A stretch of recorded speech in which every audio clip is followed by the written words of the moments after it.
Hi friends, చూడండి మా మేడ మీద మొక్కలకు నీళ్ళు వేద్దామని చెప్పి వెళ్తే బ్రహ్మకమలం చెట్టుకి చూడండి ఫ్రెండ్స్ 2 మొగ్గలు తొడిగాయి అనమాట. చాలా థ్రిల్లింగ్గా ఉంది. ఇదే ఫస్ట్ టైం కూడా నాకైతే చెప్పలేని సంతోషం కూడా వస్తుంది ఫ్రెండ్స్. 8 మొగ్గలు తొడిగాయి అనమాట. ఎందుకంటే ఆ మొగ్గలన్నీ ఓడిపోయాయి ఫ్రెండ్స్. డిసప్పాయింట్ అయ్యాను. ఎలాగని చెప్పి ఎలాగైతేనేం సరే 2 మొగ్గలు బాగా ఇదయ్యాయి ఫ్రెండ్స్. అది ఈ టైంకి 10 ఈ టైంకి ఏడొచ్చు అనమాట. ఈ మొగ్గలైతే నిన్న రాత్రి ఒక పువ్వు కూడా పూసింది ఫ్రెండ్స్. అది తెల్లవారు లెగిసి నేను చూసుకోలేదన్నమాట. తెల్లవారు లెగిసి వెళ్ళేటప్పటికి ఇలా ఓడిపోయింది అనమాట. బాగా ఓడిపోయింది, డల్ అయిపోయింది. అది ఎందుకంటే పువ్వు పూసే సమయానికే మనం తెంపేయాలన్నమాట. తెంపేసి ఫ్రిడ్జ్లో ఉంచుకోవచ్చు. మనం దేవుడు పటాలకైనా సరే దేవాలయానికైనా ఇచ్చుకోవచ్చు ఫ్రెండ్స్.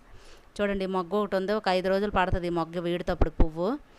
ఇదన్నమాట ఈ వీడియో. చూడండి ఫ్రెండ్స్, ఈ 2 అయితే మట్టుగా చాలా బాగున్నాయి. ఎంత అందంగా ఉన్నాయో. పువ్వు వీడితే ఇంకా చాలా బాగుంటుంది ఫ్రెండ్స్. చూడండి ఫ్రెండ్స్, ఇదిగోండి